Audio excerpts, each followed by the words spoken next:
What's up, guys? Welcome back to another episode of Marvel's Back Fresh podcast with, you can introduce yourselves this time. Elusive Collectibles, Spidey G09, and our guest, Marvel Cards Up. also Whoa, known as back. Brian's Photography. So yeah, just Man. if you're Okay. joining us live, 3 people already. Look at that. Now I'm Marvel Cards Up. Whoa, Now I'm Brian Up the Photography. man, that is really. Dude, hold on, do that again, man. Hold on, That was that wasn't good. right. Oh, okay. Who is that? Oh, what's up, man? What's up? It worked for Superman. It works for Marvel Cards Up. That is awesome. Love it. Yeah, so Sketch Card's taking a bit of a break at the moment, and we welcome the other SGC. I was going to say king, but I don't think that's the right word. SGC guy, Marvel's Cards Up. Yeah, see, so he did the glasses thing, but what he didn't do was open the jacket to show the SGC logo. Oh, wow. Well, I have the cat across here.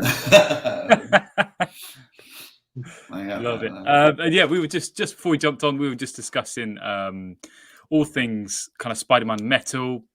You know, what's potentially going to happen with that Upper Deck E-Pack, and Justin was going to go on a run. I can feel it. I can feel it in my bones. So yeah, carry on with what you were saying, Justin. Well, look, Marvel Cards Up is our guest, and we started off saying, "Hey, look, what would you like to talk about?" It's your chance to be on Pack Fresh podcast, and he was like, "Hey, I want to talk about upcoming releases, maybe a roadmap of what's laying out there and what's out there." A lot of people are still in or being done with X-Men Metal now that it's had about 3 or so weeks, maybe 4 weeks on E-Pack. And it's believed that SpiderMan Metal is next, and it's physical release, not E-Pack, but physical release, and in Marvel Premiere. There's so the artists have already started being paid on Marvel Premiere. And what that means is that the cards have been selected, and they're likely being packed and getting ready to be shipped out and delivered into the marketplace. So, but as it relates to SpiderMan Metal, Brian, you had a couple of questions for us, and so let's go from there.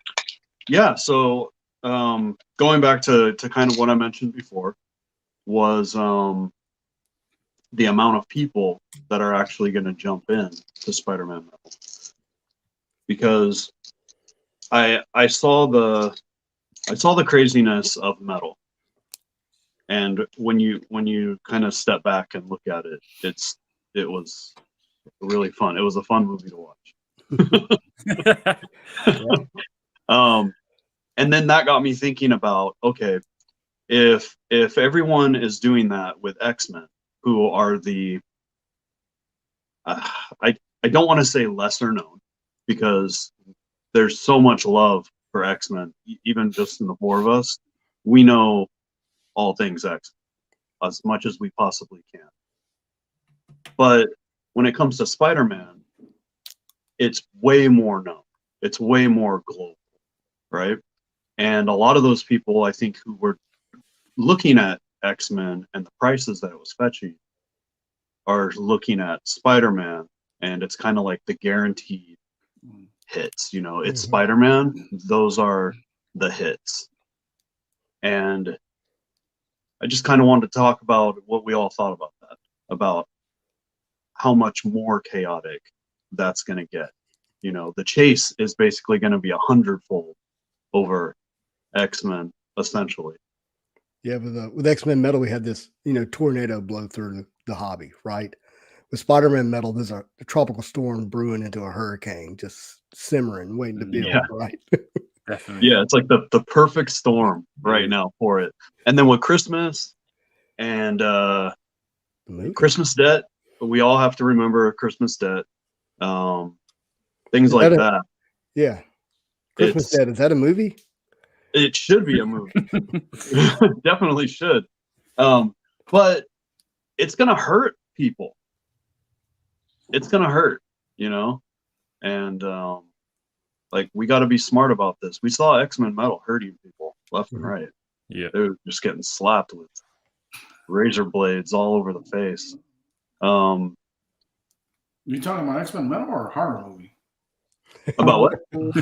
Same thing, isn't it? I said you're talking about X-Men Metal or a horror movie?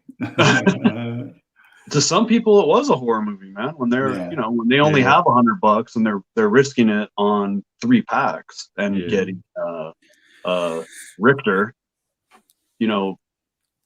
high. That's it. Like they're not getting any hits. High is a good word. Yeah. It's it's rough, and so it's kind of like it would be good to kind of have people understand the amount of people that's going to be jumping in and taking advantage.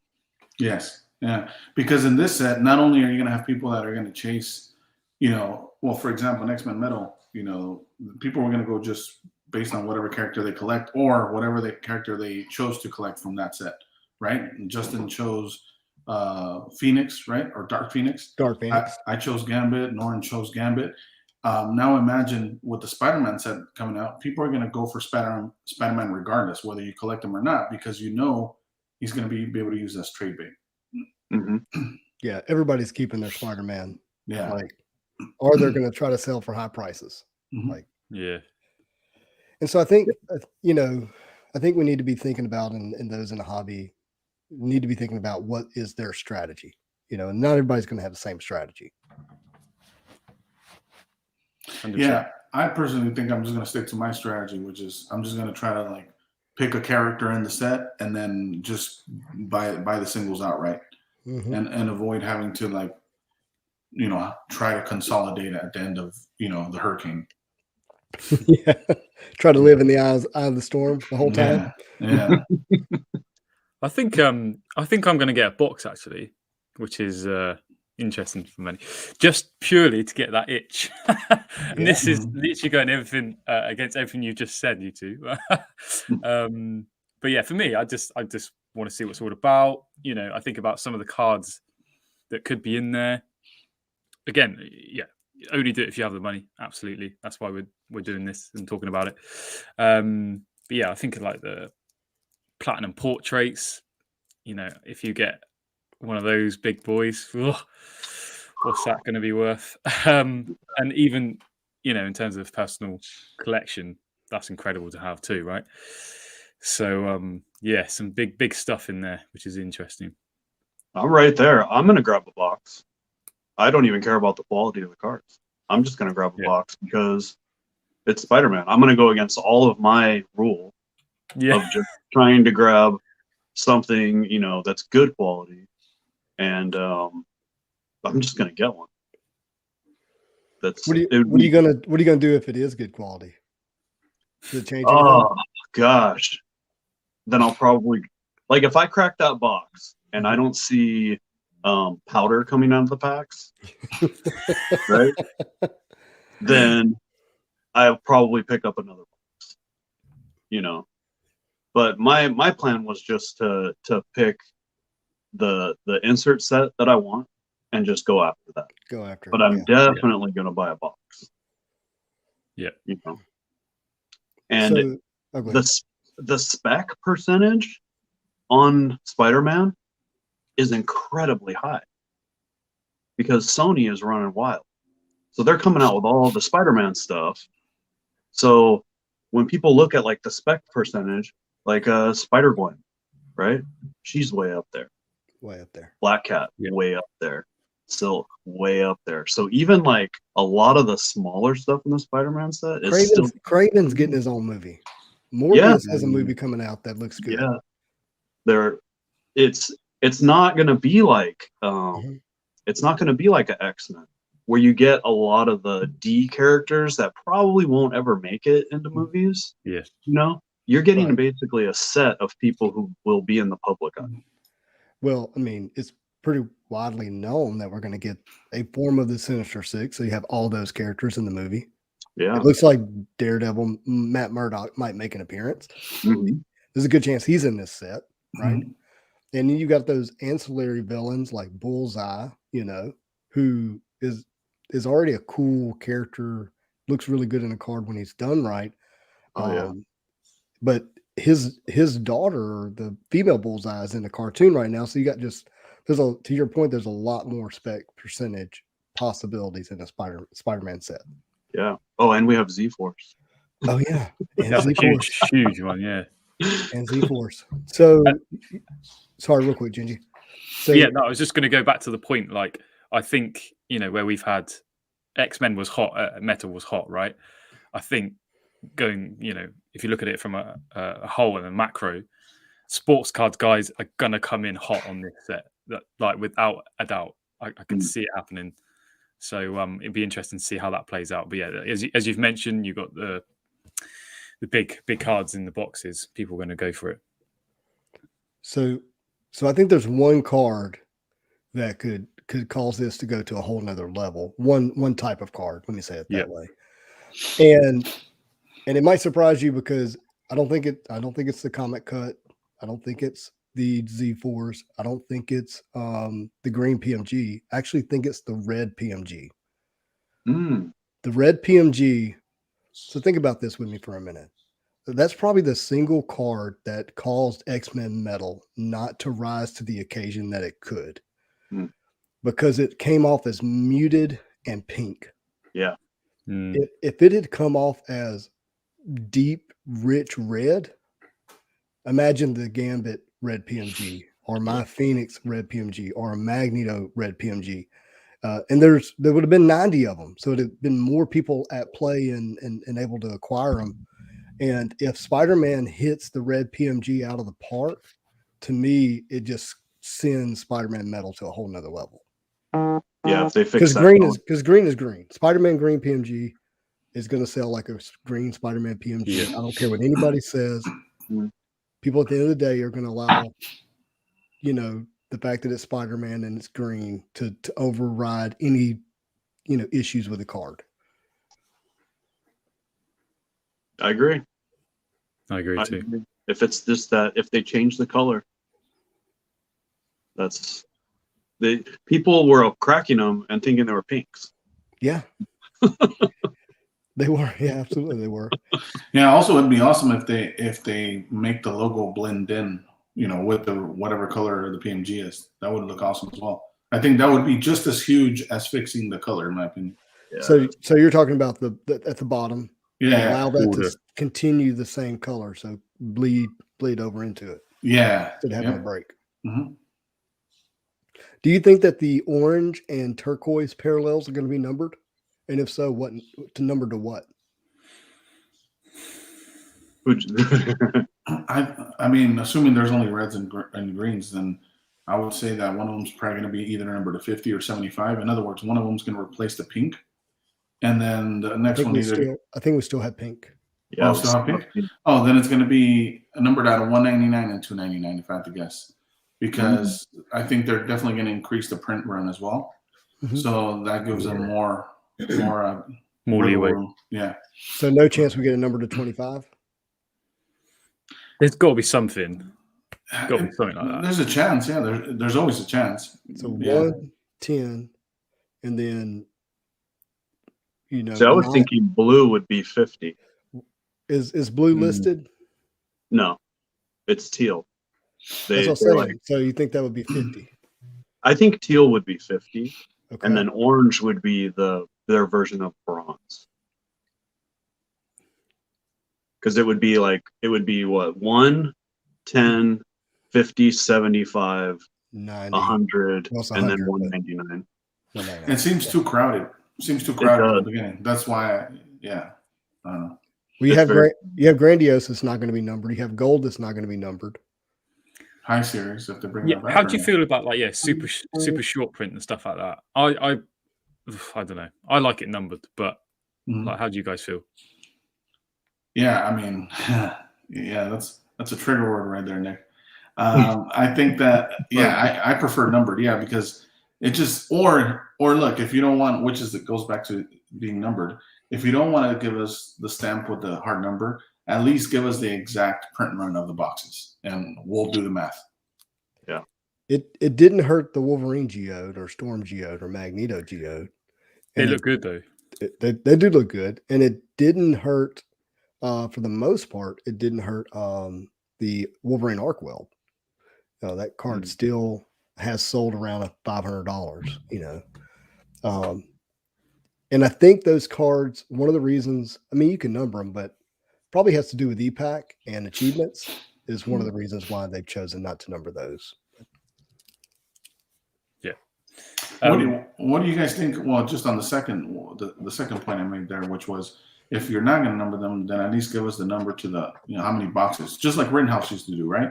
Number the boxes. What do you think is the thought process on their end behind not giving us that information? EPAC. Yeah, 100%. Yep. I mean, X-Men Metal, if you go look at the odds of Hobby Box versus EPAC, they're different. Yeah. Not entirely, but some of the cards have different odds because of what they decided to do with EPAC in terms of digital cards and achievements. Yeah. Yeah. Adams asked, do you think it will hurt the hobby if SpiderMan Metal has the same condition issues? We did touch on that briefly, but Brian, I think you made a good point on that earlier. I think it really depends. Did it hurt X-Men Metal? For a very small percentage of people who were able to have the will to stop buying it, I think, like, people are going to buy it. It's Spider-Man. They're going to buy it. People are buying the craziest packs just to get a Spider-Man. And now you have a whole set again of the Spider-Man. So, Brian, I got a question for you. So it's 25 years into the future. And let's assume that grading is still a very big part. FCC's not around. But grading is, you bought PSA, right? Yeah, and grading is still a part of our hobby. Yeah. When we look back at the condition issues of X-Men Metal, do you think that actually can create some value in your high grade cards? If you high graded X-Men Metal? Absolutely. Yeah, because they're so condition sensitive that if you get a 10, if you get a 9.5, I mean, you're going to be low pop for a very long time, like a long time. Yeah, I bought, just full disclosure, I bought Metal. When it came out, I bought a couple boxes, right? There might have been, out of those 2 boxes, like 3 cards that I thought were in like good condition. And when I subbed those, I still got nice. Really? Yeah. Were they inserts or base? They were inserts. They were the Professor X Blast Furnace, the short print. The Warlock and Sentinel red PMGs. Okay. And one was base. It was the Wolverine High. Wolverine High. It just looked cool, so I subbed it anyways. It was good condition, but it still got a 9. So I think as far as pop goes, those are going to be super low, and that's going to help in the future. That's going to totally help it. Yeah, that's going to be like the same as the 92 masterpieces, right? What helps it is the fact that you could grade it because there's so much of it as well. So that probably means, if you kind of play that logic out of the future, that sealed boxes could carry a lot of weight into the future. If it's hard to get, raw cards that can be graded, people may chase through, sealed product, which we know that doesn't always work, but people still do it. Yeah, I don't see why not. I think it would depend on how many boxes they made, right? Because if they did like 500,000 boxes. Well, of X-Men Metal, we're pretty sure it's 36,000. 36,000. That's actually not that much. Does that include EPAC, Justin? I think it has to include EPAC. Okay, so like 13,000 then physical. That's really low. Yeah, it is so, low. Yeah, I mean, I would say, yeah, that's definitely a play right there. Sealed box. Yeah, and that math has been worked out by a number of different people based on the odds of the cards. Yeah, that's not a bad play at all. Love it. I was telling Ian last night, Cards and Metal, that I think if you wait for X-Men Metal price to drop, if you can grab a case and hold on to it, probably worth it. If the price drops. Yeah. It's hovered the same, isn't it, for a while? Like 300 around that Yeah, area. I think it's down to like 275 or something. Yeah. Probably getting closer to the 250 mark. But have you noticed the shift on people wanting the low cards now? They want the physical low. Yeah, so Everyone's like, we need physical low. my physical low, I had some on eBay and Macari, and both of them sold within the first week of EPAC because they were like, oh no, they're all digital. I won't be able to get them. Right. Yeah. Crazy. And what about sealed boxes in general? Like, what's your thoughts? So I know, Lucy, you were talking about 95 metal earlier. Metal or masterpieces? Masterpieces, sorry. What were you saying? Yeah. I can't even remember. Oh, I was just referencing, that there's been movement in the market, kind of like what Justin was saying with 95 mile masterpieces. But yeah, I still think there's a lot more room to grow, especially those card singles, like what you could get for them, compared to what the price of the box is. It shouldn't be the way it is. So I think we still have a lot of catching up to do, and especially for that set specifically. I mean, we've seen two people do box breaks recently for that, Bill and Cards of Metal, Ian, and we see how hard and both examples of that box break. And I'm not trying to pump anything. I only own literally 2 copies of the card, but it's that SpiderMan Emotion by Patelis. They both only pulled out once, right? So, and then you could go to eBay price history, and one just sold for $15 the other day. Mhm. Like, that shouldn't be the case. So that's when when we've arrived, when everything is more automated and all the prices kind of make sense once they break it down to you as far as like the pull rates, because a lot of people are worried about the pull rates in the modern product, but I don't feel like there's a lot of that being paid attention to in the older products. Mhm. People don't know them. Yeah, exactly. And that, which is good for if you're going back, right? You capitalize on the fact that the attention is not on the older sets. Mm-hmm. But yeah, And Elusive, just make sure I understand what you're talking about. A box of 95 Marvel Masterpiece may have 24 emotions in them, but there's a total of how many cards in that set? 100 and like over like 150. Is it 150? Yeah, like 150. So the odds of actually pulling a SpiderMan Emotion when you can only get 24 in a box out of 150 characters actually starts to really dwindle pretty quickly. Yeah, exactly. And then you guys add condition onto that equation, right? Mhm. Because of the fact that we just said that some of those are going to brick just naturally due to the age, Yeah. So those are going to be, things that people are going to regret not picking up, like at the Mhm. prices that you could pick them up still right now. Yeah, So. for sure. Right. And that's why I jumped into Ian's break. That's not going to happen again. Mm-hmm. Me too. That's the first break I ever joined, by the way. Usually I'm like, I still wait for breaks, but that one he priced it fairly, and I still feel that box is undervalued regardless. So absolutely. I'll tell you why I got into the break. Will I have a problem? Let me start with that. We've admitted it. This is the start. Besides job. that, Great job. Awareness is step one. Go ahead. Yeah. Someone backed out of a deal, graciously, and they gave me money. They said, here, would you take money instead of me going through this deal? And I said, absolutely, it worked for both of us. And I said, yes. So I used that money to get into the break, but I knew it was going to be a really good time. Like that's what it was for me. Like, and the cards were great, and that was wonderful. But being able to hang out, what was it, 3 hours? Mm-hmm. I'm not gonna lie. I mean, you guys already know I'm notorious for having low sleep, but I actually was able to witness my first pack and my second pack. But I will confess that I fell asleep on the third pack. And then look, I'm not, and there's nothing to blame. The way Ian does his breaks, which I'm sure you guys all know, he's very appreciated in the community. He has a very nice, soothing voice, right?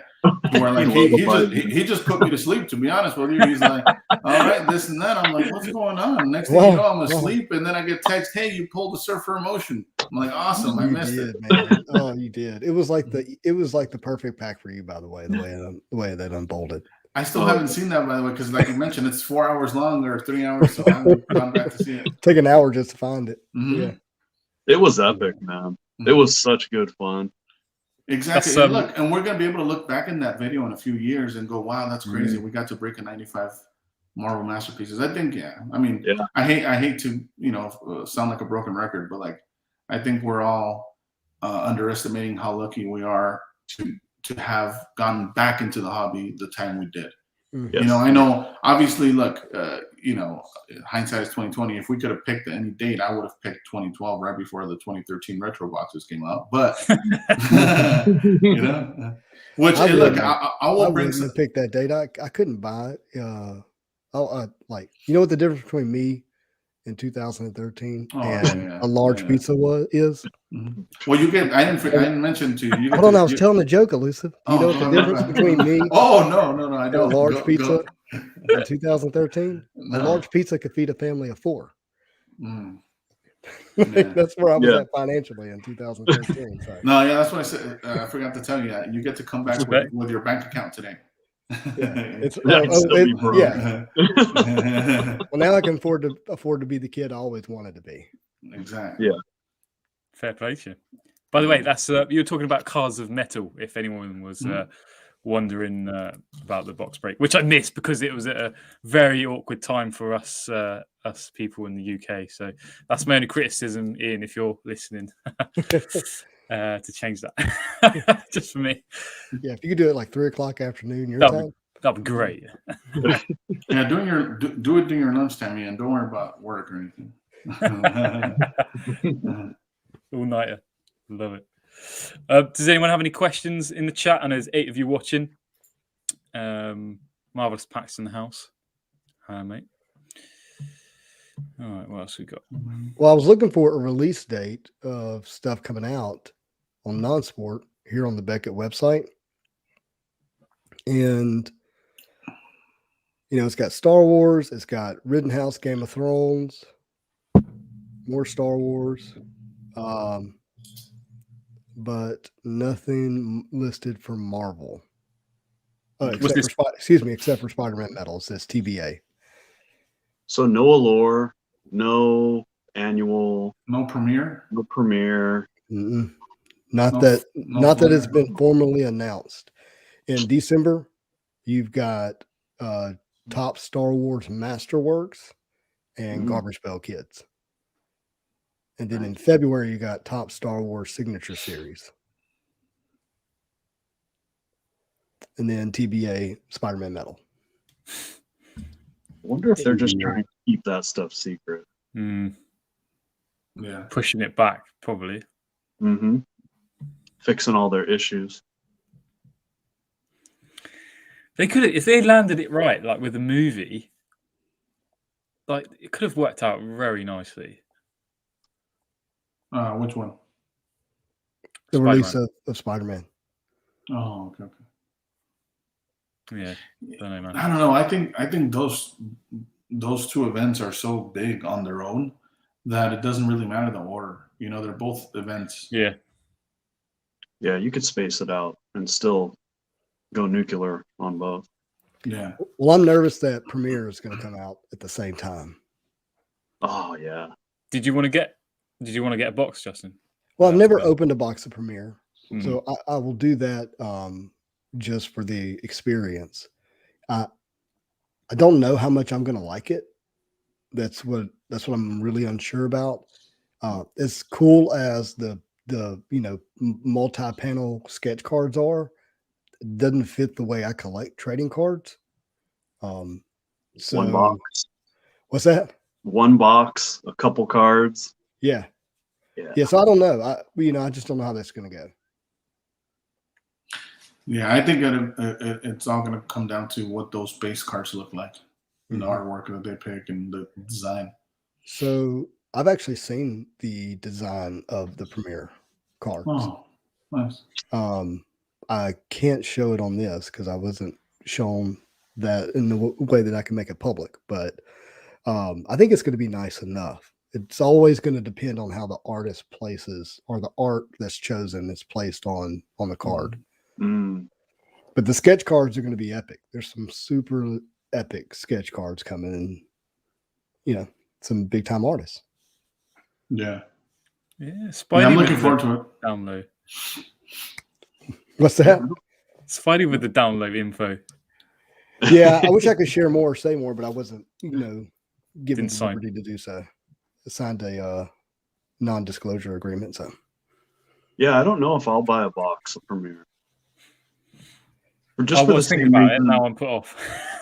just for the same reason I never bought a box of like National Treasure, or those things. It's that much money for just a couple cards, even though they're all hits pretty much. Yeah. 5 cards, I think. Yeah, and they're definitely all hits, but Well, and then I especially would just be let down if I got nothing. Yeah, I don't know. I disagree with that just because I feel like that's a better buy in the sense that the sketch alone, especially if you buy the box at MSRP, not resale. If you buy it at MSRP, the sketch alone is probably going to pay for your box. Let me tell you something. I've seen the Ash Gonzalez sketches. Yeah. They're going to be worth the price of a box. Yeah, Right. that's what I'm saying. Man. Yeah. And you get 2, and in some cases you could get up to 3 sketches in that box. Mhm. But you're guaranteed 2 sketches. Right. Jarrett Little, I think, with the question. Hello. Do you think purely periodics will hold their value? Interesting question. Curious, Brian, your thoughts? As a non-metal fanatic, I don't see why not. Right? It's an original insert. They look cool, right? The concept is awesome. So I don't know if I don't know if they'll hold their current values, but I think they have a really good chance of later being more expensive as they catch on more, as people start appreciating the way they look, because they look nice. I'm not gonna diss on the periodics. They look nice. They're hard numbered. I don't think they're gonna go down in value. They'll probably be par. Yeah, I would say from my eBay kind of listings I look at regularly, they have come down considerably. Obviously with EPAC and the heat around that, they have come down a bit. But I think longer term, for sure, absolutely, they look cool, numbered, cool characters. Yeah, makes sense. They're attractive. I think it depends on. It's going to be character dependent, like always, and I think it's also going to be dependent on out of how many that specific periodic card is. Yeah, I think, like always, I think that the best cards are going to rise to the top and maintain value. Best characters and the lower numbered. So this eBay listing is going to go a long way, I think, in determining that. This is the Angel number to 3. This is the 3 of 3. Wow, this is the one that sold back a couple months ago for 5,000. It's not the same one, I don't think, because this one's coming from ComC, so it was pulled on EPAC and then listed, I believe. No, I'm saying it's the same. It's the same card. So we have cherry collectibles. So we have a previous sale at 5,000. If Wow. it holds, I think it's going to speak strongly for purely periodics moving forward. Here's some other things to think about. Purely periodics, they're a unique insert, so it makes them a risky play because you don't have that legacy to look at like you do with, say, platinum portraits or even PMGs for the sake of the argument. However, they are numbered. You do have some big characters in it, and as I love what Norton always says, he says if Marvel card collectors or anything, they're set collectors, and so there is an element of people wanting to collect the set. But only 3 full master sets are possible. So I think that for your Metalloids, your Magnetos, Deadpools, Gambits, Dark Phoenixes, those cards have a good chance to have really high grades too, graded. So I think those have a lot of potential into the future, moving forward. But I think this sale, which ends in 6 days, 2 days, excuse me, 2 days, will go a long way in determine that. That's a fairly low price. I know there's 2 days left, but the calm before the storm. Yeah, there's a reason I why. know. To me, that's telling. But anyhow, It's a pretty card too. I mean, Mhm. that is a really nice looking card. Is it the only pink in the whole set? I have no idea. Does it? I think it may be. There may be one other pink, but So with that in mind, what do you guys think? Starting with you, Justin, since you brought it up, do you think it goes for over or under what it last sold for? I abstain? Oh yeah, you can. What about you, Brian? I have no idea. I don't follow periodic sales. So I mean, I have no idea. The previous sale was 5,000. That was confirmed. Yeah. Oh yeah. Right. It's either going to go for, I don't know, with how X-Men is kind of free falling a little bit right now. Let's say it's either going to go as high as 2,500, or it can go as low as maybe like 600 or 700. I don't know. Yeah, I mean, what about you, Nick? Yeah, I don't see it hitting 5. Nowhere near. Yeah, maybe 2. Yeah, I think you guys are spot on. Like between 2 or 3, but I think that the only thing that would make it go higher, personally, would be if one of if the other guy that owns one of them wants to make sure he keeps his value on his. Sneaky guys. Yeah, and let's be honest, that happens a lot. Sneaky guys doing their sneaky. Dude, that would be super risky because you've already spent 5, and then you would spend another 5. Now you're 10 in, and there's only one other card out there. Yeah, that's a ridiculous risk. You still would have to have 2 buyers now if you ever want to unload the cards. So I think that would be a really poor move on that person's part. Yeah, of course. Spidey's trying to. Yeah. No. Are you picking that up? No, I'm just. It's a stupid move. I don't know why anyone would do that. Hi, Paul. Fellas, what do you think of 90s Marvel masterpieces with bricking issues in graded singles over the next year or 2?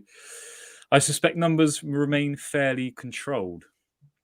Again, Brian, I think you're in a good place to answer that. Yeah, I totally agree with that. I think with the amount, because those, again, they had a bigger print run for those, for the 92s, 93s, and 94s. But they were super easily bricked. So even if there's so many boxes out there still available, I mean, a lot of them are just bricks. It's just a box of bricks. So getting like newer, pack fresh, good condition is going to be harder and harder and harder. And that's going to kind of like stabilize those values. And then once people actually get into them, because right now we're not even into the masterpieces. They haven't even been touched, like barely looked at. People are still like 90MU, PMG, right? They're very specific on that stuff. And once they start realizing the awesomeness of Just Go, the awesomeness of 93, the Hildy cards, which are incredible. Hildebrandt, is that what that means? Yeah. Yeah, the Hildebrands are awesome. And one of the brothers died, so now that kind of adds a little bit more to the legacy of that set. Once people start realizing that there's a bigger world out there than the MU and the PMGs and stuff, I think Masterpieces is going to be the next little bump right there. Yeah. Also, I think if you want a hint, one of the good things to do is if you go look at the pop report for PSA, and you look at, for example, 90MU. Look at that. Yeah, I think you'll notice that there's been around like close to 11,000 cards graded for the 90MU. So if you use that same number or that same data and you put that across the other sets, you'll notice that the other sets always hover between 500 to 2,000 on the pop. So just use the multiplier, and because that's the biggest exposure that we've seen in Marvel is an RNEMU. Yeah, but 90MU doesn't brick. Correct, but you're looking at I'm talking about. You look at the 9s and 10s, for example. Mhm. You'd be able to still. I mean, there's enough data, 1,700 cards there, that you could still, just use that data in the macro to get like a projected number. In other words, A decent idea. Yeah, correct. Yeah. I think it's interesting. 611 PSA 10s, 725 PSA 9s. This is for 92 Marvel Masterpieces. I would have thought the 10s would be far less than that. For the Spectras. I think that's for the Spectras they are. No, this isn't. This is just for the base. The base 92 cards, they're either off-centered, they're crooked. The corners are weird. That's true. So I find it interesting. I don't know how they're doing that, but yeah, seriously. You would think there would be like a 3-to-1. Yeah. Oh, well, it is PSA, so they give 10s to crooked off-center. Oh, well, yeah. But I think Brian makes an excellent point. There is there's a chance that those graders are not hitting the centering as hard on the 92 because they're literally all off-centered. I mean, pretty much. I mean, I have here in my house about 1,500 92 masterpieces, and I think there might be 3 or 4 that are centered. Yeah, it's crazy. That's crazy. Look at this promo. So this is 1992 Marvel Masterpieces promo, 68 card graded, only 9 PSA 10s and 31 9s.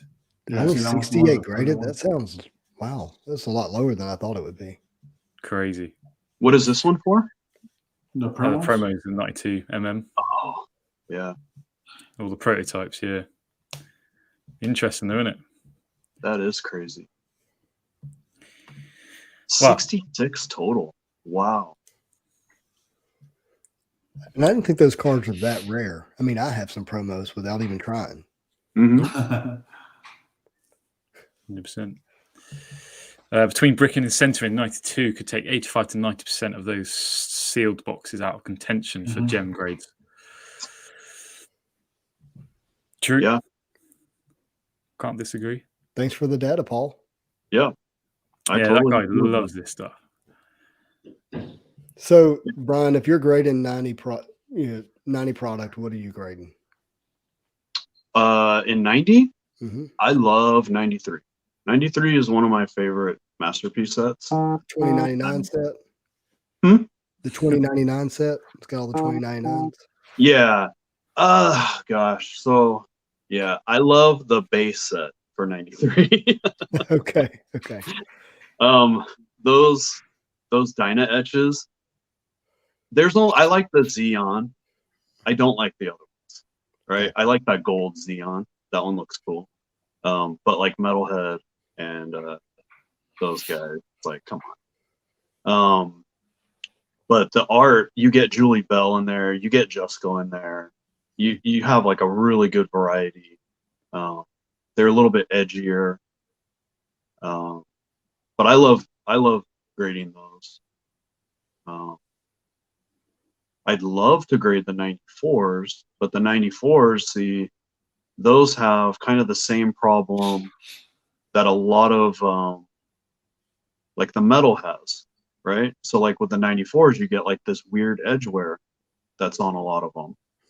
And you get a lot of easily softened corners. So they just don't grade well. So when you see 94s graded for sale, I always look at that and go, okay, that's a good, buy, or a 10 or something like that.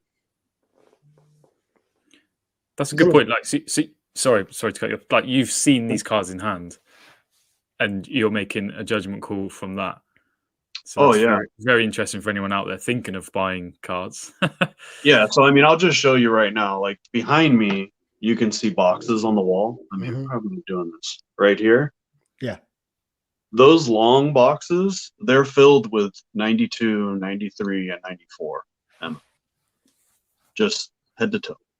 Is there a better Human Torch card than the 94 Hildebrandt? I like the 93 Human Torch. The one that's is it in the tri picture? Yeah, I love that card where there's like missiles or coming out with him. That's just cool. And then Namor has the dolphins, which is just makes me laugh. It just makes me laugh. I love it. Awesome. Yeah, but so with all those boxes being out there, if you take into consideration like 85% of them are brick, then people who come into the hobby who are going to be buying that stuff probably eventually, right, when it gets up to that point, they're going to understand that there are no more of these. You can't pack fresh these. You know? So it's going to be very slim pickings. Yeah. I got quite a bit of 94 at PSA right now. That's awesome. Yeah, I'm excited about it, especially the Spider-Man going up the building. The Venom in that side kind of profile. They come back good. Hildebrandt did really good on that. Nice boxes. Love it. Marvelous pack. Sorry, guys, taking care of the baby, but great podcast. See you, bud. This guy, crazy. Watching and listening intently to the 95mm was such an amazing opportunity with the community. Yeah, something we've all mentioned, haven't we? Like, not. This is not the first time. Love it. So I got a crazy question for you. If you had the opportunity to buy into a 2013 retro box break, what would you pay for one of 12 slots? Yeah, I mean, the first thing that comes to mind is what do we put the price on that box? Yeah. You know, Divide it by 12, isn't it? Yeah, I mean, and we have some markers already. I mean, we've seen what a 2015 box sells for. So what's the multiplier between that and 13? Is it times 2? Is it times 3? What did the 15 sell for? 3,500. But that one, the guy ended it on a Friday with bad lightning on the box. So I don't know if that would have hit. I'm sure it would hit 4,500 to 5,000 if it goes now. Sure. Huh. So I would say at a minimum, the 13's 10 grand at a minimum, and I would say at the high end, I would say 15 personally. So you would buy in at about $1,000 a spot? For how many packs? It would be 2 packs. I think there's 24 packs in a box, but I really don't know. I think it's only 12. 12 packs. 12? Okay, 12 packs. So 1 pack, 1 day. One shot. But there can be 2 PMGs in there. Yeah. So I would say 1,200 on the high end, 1,250 on the high end. I wouldn't do it. Yeah, I wouldn't do it either. No. Because I would do a 96. If it was like $1,000 for 2 packs, I would do a 96. You know, but and the 96 has 18 packs, I believe. Is it? Yeah, 18, I think. 17? No, it's 7 cards. And where's Bill when you need him? Bill. yeah, where is he? Yeah, Paul, we're not. Yeah, we're not quite at 300,000 for a box. Sorry. Yeah. Oh, he owns it. No, that's that eBay listing. Yeah, it's on eBay, isn't it? Yeah. Can you imagine how many best about to do offers? best offer? I just pretend he missed it. He added a 0 accidentally. Right. Yeah. So accidentally, he meant 30,000. Yeah, he meant 29.99. Yeah, I don't know if I would do $1,000 for 1 pack, because then it's tough. You just look at like the base, and I mean, I don't have a base set, so I would hate to just have like a couple cards. Right. Only 2 or 3 people are going to $1,000. walk away and go, "Hey, that was worth it." Yeah. I mean, but I would have to do it. I mean, when you buy 3 or 4 boxes of X-Men Metal, like I would trade that for an opportunity to open up 2013. So I can't say that I wouldn't spend the money, but yeah, I'd love the opportunity to have that chance. But it would be a crazy opportunity. That would be insane odds wise if you pull like a PMG for and it happens to be a Spider-Man. Oh, I dang. mean, If anyone After- could, it's Spider. after that, I don't know, man. I don't know. It's gonna be something weird going on if you pull that. I'm like, Yeah. No, the only thing Mixed going craft. on is a plane Yeah. ticket to Justin's city, and then a trip to the LCS with Justin, and then him picking boxes out for you to buy, and then him opening them for you, and then a quick trip to the lottery store. Yeah. I'll gladly open your boxes for you and shoot your cards back. You hear that, Ian? So send everything to Justin. He'll open it for us. So I don't think people realize that I hit a second green Magneto PMG. I haven't talked about it much on the channel. Oh god, I haven't talked about it at all on my channel. A little bit on Wow. Instagram. Mhm. Well, I mean, actually hit it live on Instagram, like at 3 a.m. in the morning, with cards and metal. But to hit 2 of those was insane. But I traded it. 2013. No. So you know, I hit the green Magneto PMG and X-Men Metal. Oh and yeah, that was the card that was damaged that got replaced with the Gambit. yeah. I hit a second one. I opened Oh my god. a second one, What chances?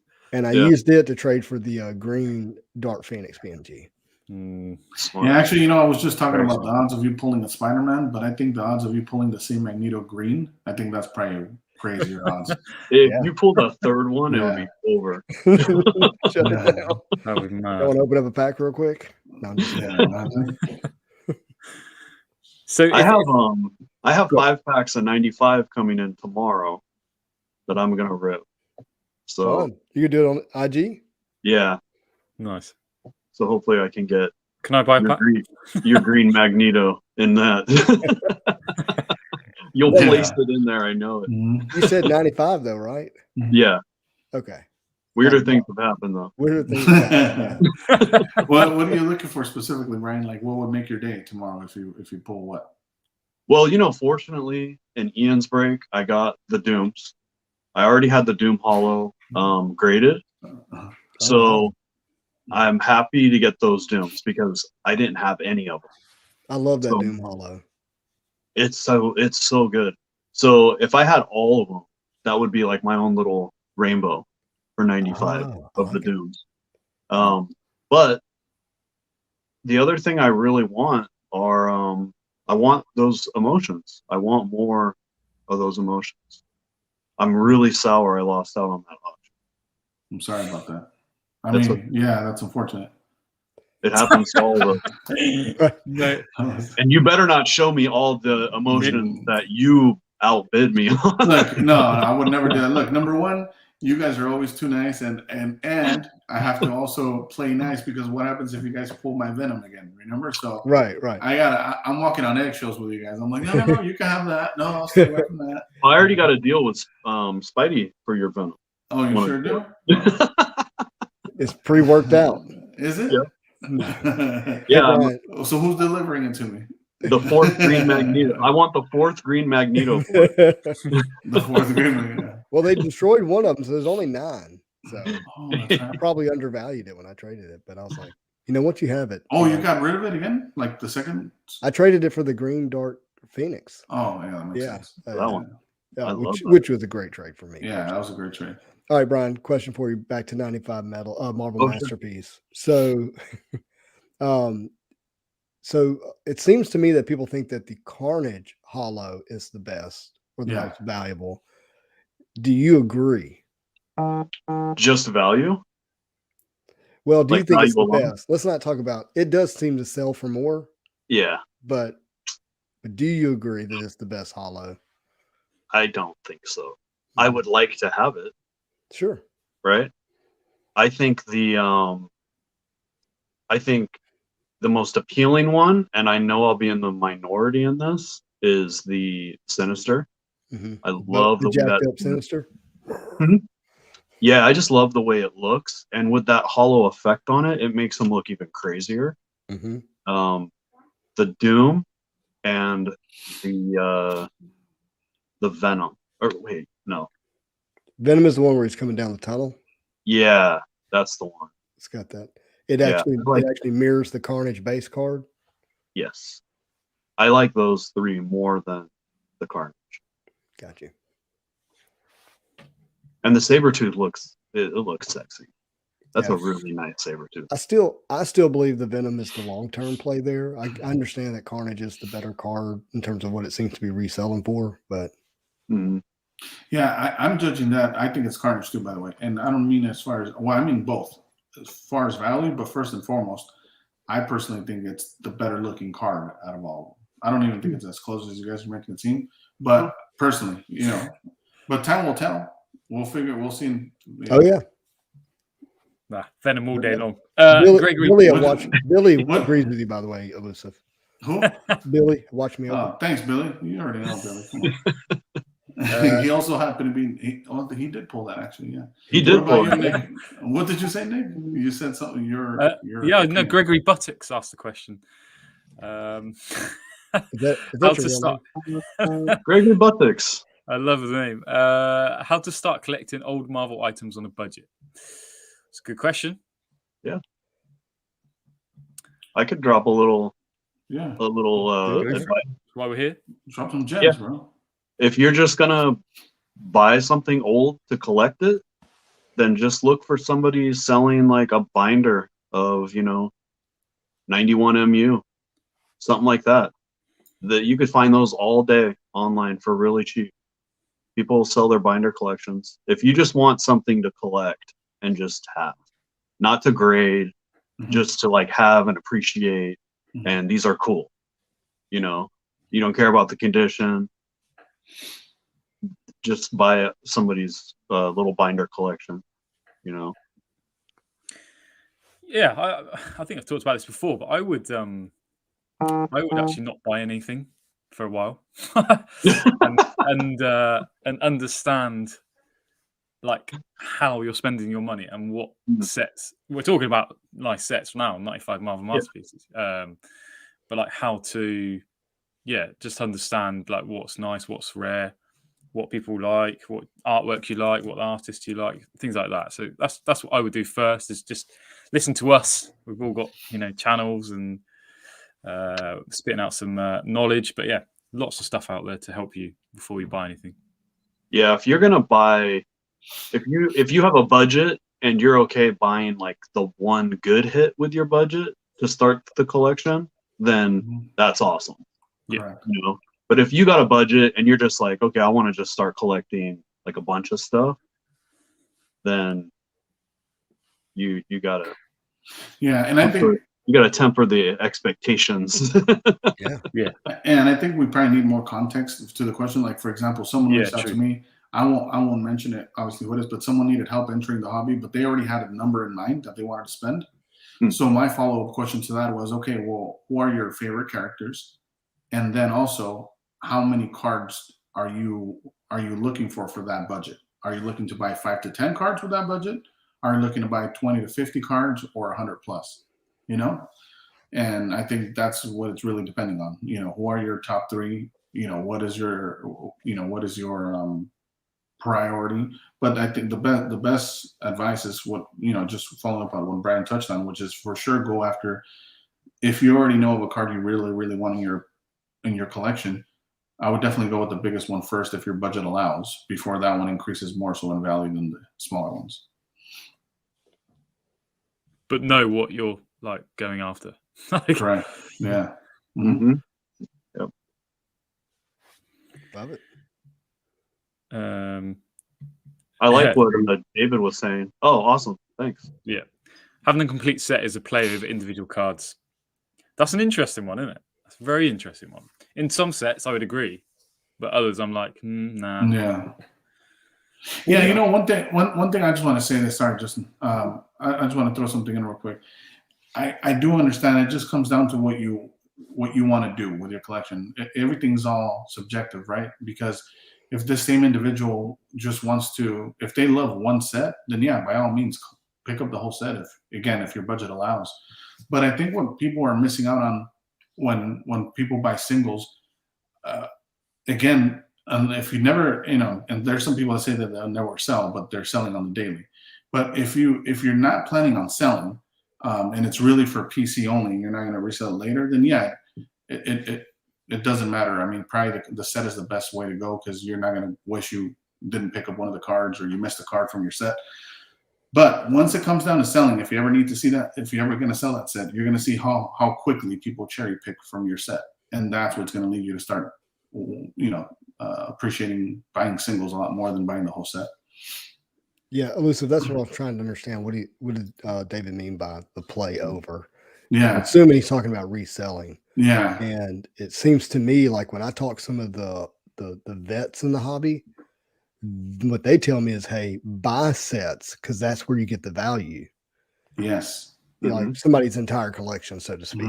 and sell singles. And if you're, one of the things you have to think about in this hobby is like, hey, is it something that they're going to bury you with, or you're giving to your kids, or do you need an exit strategy? Well, if you're thinking that one day you might exit the hobby at some point, if you're holding a vast number of cards, it's going to be hard to unload all of them without giving somebody a really good deal. Yeah, and look, we have the data. I mean, Pancake Analytics. But David, yeah, I agree. It is easier to resell sets if you're trying to unload all the cards, but you may be giving up some value, I think is what Elusive and I were saying. Correct. Yeah. And, Pancake Analytics covers a lot of this because he covers a lot of Pokemon data. And I mean, you could see in the data as well, if you look at even base set, there's been a couple sales of complete base sets. You could do the math alone, and a la carte, the seller would have made more money than selling it as a set. Good point. That's a good example, actually. Yeah. That's literally, yeah. And that's like a super coveted set. Like that would be the equivalent of someone in our hobby having a full 96 Marvel Masterpiece set. That's first edition base. And still, it was better to buy the singles. Crazy. Yeah. I mean, even sports works that way. I mean, it has to be a huge set. You say that it's better, but if you factor in the time and effort to hunt down, it may not be. Yeah, it depends exactly. It depends on how many cards in the set are you picking up. Are you only cherry picking 3 to 5 cards? I don't think it's going to be tough. But if you're going to pick like a third of the set, yeah, might as well. You're a third way there. Pick up the whole set. That makes sense. Yeah, and the way I look at it is kind of like from the box run point of view, right? So like Rittenhouse, I buy Rittenhouse sets. I don't get the individuals because I'd rather, if there's 6,000 boxes made, then I know I'd much rather have the set because there's just not much of any of it out there, That's why Rittenhouse is a beast. Yeah. Yeah. But yeah, I think there's kind of like a gray area in all of that. You don't want to get caught bag holding so much stuff like I do, right? It's that sneaker. That sneaker analogy, where like when you get to like a certain quantity, you just don't have anywhere to put it, and it's going to be hard to get rid of it. But at the same time, if you have whole sets and your sole thing is just reselling, and you piece it out and you grade each card and then resell each card for like slab value plus 20 or plus 10, then in the long, if you complete that, you make more money than just selling your set. So there's kind of like weird gray areas on all that stuff. Yeah. Another cool question from Paul. Sketch cards aside, pre-98 modern graded and ultra modern does not need to be graded. What do you guys think hits next for resale? I mean, I don't know. So I don't know. It looks like the beginning is a statement and the last part is the question. But I'm gonna just go with the question. I think he's saying what's gonna be the next thing people are looking into. And Gingy just mentioned earlier in the conversation as well. It's those Rittenhouse rubies and emeralds and diamonds cards. I mean, you're already starting to see some of them surface that you hadn't seen before, and there's already current auctions, and they seem to be not doing bad.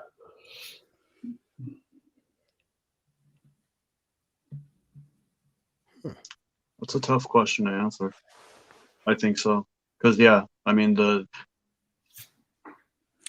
as much as I would love Rittenhouse to get the recognition they deserve, there's not a lot of people who know about them, I guess.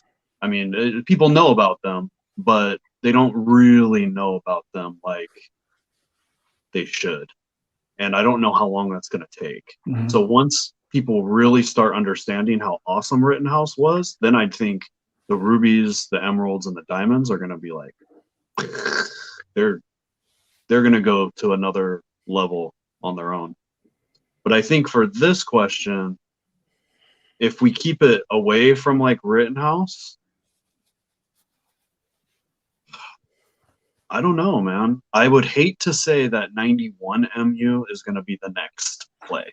I would just hate to say that, but I have a feeling it's going to be something like 91 MU. Something no one saw coming. I just have a feeling like there's so many people who are like, oh, 90 MU, ooh, 91 MU. And they're going to kind of like hop along. And then when they get to 92, they're going to see the masterpieces and they're going to know that all this other stuff wasn't as good. Yeah. You know, It's really hard to tell. I did, you know, a while back talking about like the trickle down effect and what you've just said. So people instantly gravitate towards 90 MU and then, yeah, we're way down to 91, 92. But with all the content that's out there now and, you know, what we're doing, and I don't know, man, I feel like people were picking and choosing. I really do right now, especially like if it's for example, a PSA 10 in a, you know, whatever it may be, a 93 Marvel Masterpieces, something like that. People were like, yeah, that looks good. You know what I mean? Yeah. I don't know.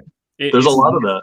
Yeah, it's hard. It's really hard to tell. Really hard to tell. Yeah, and I mean, like that's what if you guys saw Justin's video with the Great Curator, if you saw a portion of his collection, that's what he's doing. It's the same thing. He's also picking and choosing and buying them at PSA 10.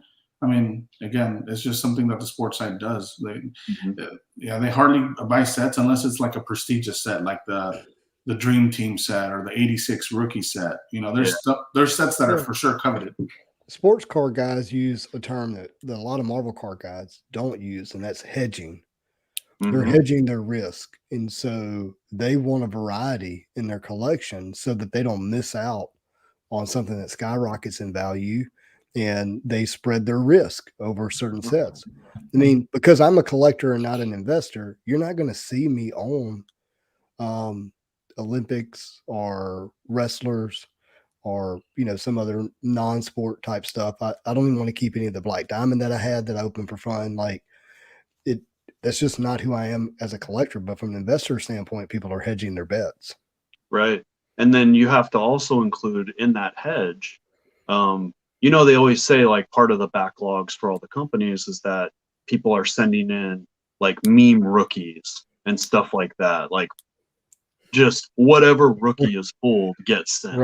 Right. Well, that's a big part of that hedge, you know? So for example, like Jordan Poole, he was, I mean, no, like if I have Jordan Pooles that I'm about to dig out of my boxes because I know I can sell them for like 70x right now because he's crushing it.